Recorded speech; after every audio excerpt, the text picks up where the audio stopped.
अस्सलामु अलैकुम वरहमतुल्लाह। हर वाकिल बालिग मर्द औरत मुसलमान पर सदक़तुल फितर वाजिब है जो साहिब निसाब है।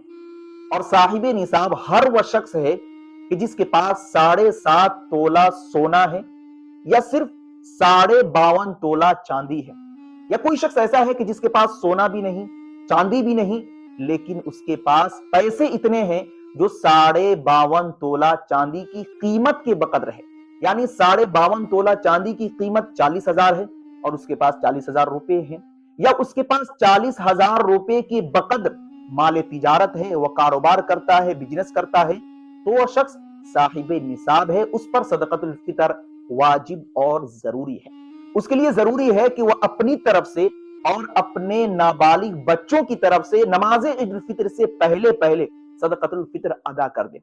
अगर नमाज ईद उल फितर के बाद भी सदक़तुल फितर अदा करे तो अदा हो जाएगा, लेकिन अफजल और बेहतर यह है कि ईद उल फितर की नमाज अदा करने से पहले सदक़तुल फितर अदा कर दिया जाए, और जितनी जल्दी सदक़तुल फितर अदा किया जाए वो और ज्यादा बेहतर है, क्योंकि सदक़तुल फितर अदा करने में हिकमत यह है कि जो गरीब हैं, लाचार हैं, जरूरतमंद है, उनकी जरूरतें पूरी हो जाए, वो भी आपकी ईद में, आपकी खुशी में शरीक हो सके।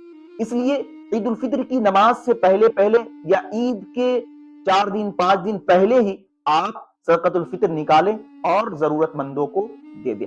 अब सवाल ये होता है कि सदक़तुल फितर कितना निकालें, कैसे निकालें, किन किन चीजों से निकालें। तो देखिए 4 चीजें मनसूस हैं, यानी हदीस की रोशनी में 4 चीजों से ज़कात निकालना साबित है। नंबर 1 गेहूं, नंबर 2 जौ, किशमिश और खजूर। ये 4 चीजें हैं, इन 4 चीजों से सदक़तुल फितर निकालना है। गेहूं से अगर आप सदक़तुल फितर निकालते हैं तो उसकी मिकदार और उसका मेयार है नुस्सा, और नुस्सा गेहूं की मिकदार तकरीबन 2 किलो गेहूं है।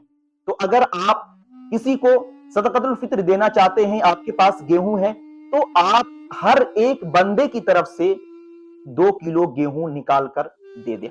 बेहतर यह है कि गेहूं की जो कीमत बनती है वह कीमत दे, ताकि उस पैसे से वह जरूरतमंद अपनी ख्वाहिश के मुताबिक जो चीज चाहे वह खरीद सके। और अगर अल्लाह ने आपको पैसा दिया है, आप अमीर हैं, तो आप गेहूं को एक तरफ रखिए, किशमिश, खजूर या फिर जौ से सदक़तुल फितर निकालिए, क्योंकि इसकी मिकदार कुछ ज्यादा है। अगर आप किशमिश, जौ और खजूर से सदक़तुल फितर निकालेंगे तो गरीब को ज्यादा फायदा पहुंचेगा। गेहूं से नुस्सा यानी 2 किलो अगर आप खजूर से निकालते हैं, किशमिश से निकालते हैं, जौ से निकालते हैं, तो आपको 3.5 किलो का एतबार करते हुए निकालना पड़ेगा, और ये चीजें महंगी भी होती है। तो अगर अल्लाह ने आपको उसात दी है, ताकत दी है, आप पैसे वाले हैं, तो आप गेहूं का एतबार न करके जौ, किशमिश और खजूर का एतबार करें। और खजूर की जो कीमत है, मीडियम किस्म का जो खजूर है, उसकी जो कीमत है 3.5 किलो खजूर की जो कीमत है, जितने पैसे 3.5 किलो खजूर के होते हैं, उतने पैसे आप अपने घर के एक फर्द के नाम पर किसी गरीब, मिस्कीन और मुहताज को दे दें।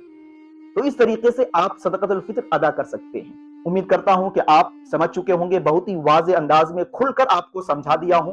तो अगर आप इन चीजों से अदा करना चाहते हैं तो आप ये चीजें भी दे सकते हैं। किसी के पास खजूर है तो 3.5 किलो खजूर दे दीजिए, अगर किसी के पास जौ है तो 3.5 किलो जौ दे दीजिए, किसी के पास किशमिश है तो 3.5 किलो किशमिश दे दीजिए। और हाँ, कोई शख्स ऐसा है जो चावल से सदक़तुल फितर अदा करना चाहता है, चीनी से सदक़तुल फितर अदा करना चाहता है, या इसी तरीके से दाल से सदक़तुल फितर अदा करना चाहता है, या कोई शख्स ऐसा है कि जिसके पास मकई बहुत ज्यादा है, वह मकई से सदक़तुल फितर अदा करना चाहता है, तो इसका तरीक़ेकार यह है कि आप मार्केट में मालूम कीजिए कि 2 किलो गेहूं की कीमत क्या है। 2 किलो गेहूं की जितनी कीमत है, उतनी कीमत के बदले में कितना आप मकई खरीद सकते हैं, कितनी दाल खरीद सकते हैं, कितनी चीनी खरीद सकते हैं। तो 2 किलो गेहूं की कीमत के बकदर आप कोई भी चीज सदक़तुल फितर के नाम पर दे सकते हैं। मिसाल के तौर पर 2 किलो गेहूं की कीमत 60 रुपए या 70 रुपए है। अब 70 रुपए में कितनी चीनी मिलती है, उतनी चीनी खरीदकर आप किसी गरीब मिस्किन को दे दीजिए। आप 70 रुपए में कितनी दाल मिलती है, उतनी दाल खरीदकर आप किसी गरीब मिस्किन को दे सकते हैं, अगर आपके पास है तो। اس طریقے سے آپ کسی بھی چیز سے صدقۃ الفطر آسانی کے ساتھ نکال سکتے ہیں اور غریب مسکین کی مدد کر سکتے ہیں۔ امید کرتا ہوں کہ آپ میری باتوں کو اچھے طریقے سے سمجھ چکے ہوں گے، تو اس ویڈیو کو اپنے دوستوں میں صدقہ جاریہ کی نیت سے شیئر کیجئے اور دعا کیجئے کہ اللہ رب العزت ہم سبھی کو دین کی صحیح سمجھ عطا فرمائے۔ آمین۔ السلام علیکم ورحمۃ اللہ۔